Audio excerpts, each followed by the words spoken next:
শোনো, এ যুগের রোবট মনারা, আমরা 90 দশকের কিশোরী। এটা হারিকেন, কারেন্ট গেলে এইটা জ্বালাইয়া ঝুললে ঝুললে পড়াশোনা করছি। মনে আছে, 1 টাকা পাইলি ভাষা নির্মার দোকান থেকে দৌড় দিয়ে 10টা বিস্কুট এনে খাইয়া পেটও ভরছি, মনও ভরছি। আর তোমাকে তো এখন চাইনিজ রেস্টুরেন্টে নিয়ে 1000 টাকার চাউমিন, বার্গার, পিৎজা খাওয়াইলেও পেট ভরলেও মন ভরে না। আমরা অনেক আবেগ দিয়া, সময় নিয়া, ঘন্টার পর ঘন্টা বৈশা সুন্দর সুন্দর শব্দ চয়ন কইরা প্রিয় মানুষের চিঠি লিখতাম। সেই চিঠির জায়গা মতো গিয়া রিপ্লাই আসতে 1 সপ্তাহ থেকে 10 দিন সময় লাগতো। তবু সেই চিঠিতে ছিল ভালোবাসা, সততা, আবেগ। সেকেন্ডে সেকেন্ডে মেসেজ করো, ঘন্টার পর ঘন্টা ভিডিও কলে দেখে দেখে কথা বলো।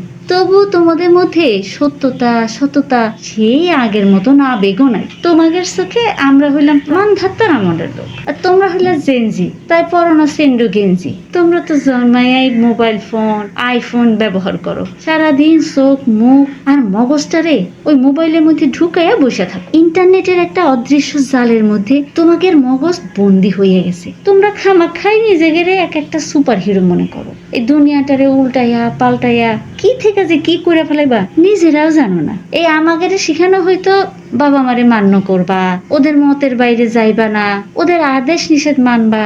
আর এখন আমরা তোমাদের আদেশ তো দূরে থাক, অনুরোধ করতেও ভয় পাই। কারণ জানি বেশিরভাগ অনুরোধই তোমরা রাখবা না, তাই কষ্ট পাইতেই ভয় পাই। এখনকার সমাজ বাবা মাকে মান্য করা শিখায় না, বরং সন্তানদের মানসিক স্বাস্থ্য কেমনে ভালো রাখতে হয় সেটা বাবা মাকে শেখানো হয়। আমাদেরকে বলা হয় ছেলে মেয়েদের সাথে বন্ধুর মতো আচরণ করতে, আর এতটাই বন্ধুর মতো আচরণ করতে শেখানো হয় যে ছেলে মেয়েরা বাবা মা কম, বন্ধুই বেশি ভাবে। তাই আমরা তাদের জীবন নিয়ে ভালো মন্দ কিছু বললেই বলে তোমরা এসব কি বুঝবা, তোমরা শেখিলে। এই যুগে এরকম চলে না।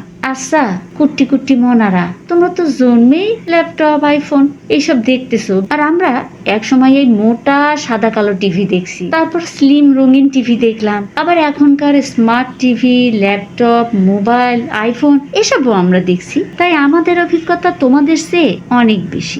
বলি না যে আমাকে তোমরা বাঘের মতো ভয় পাও, তবে তোমাদের জীবনের জন্য কিছু ভালো মন্দ উপদেশ, আদেশ এগুলো তো গ্রহণ করবা। আল্লাহ কোরআনে বললেন তোমার পিতামাতার সাথে উচ্চস্বরে কথা বলবা না, এমনকি শব্দ পর্যন্ত করবা না। আমরা তো এগুলো মাইনে আসছি, আমাদের তো কোনো ক্ষতি হয় নাই। কিন্তু তোমরা এই জেনজি সন্তানরা ঠিক তার উল্টা করো।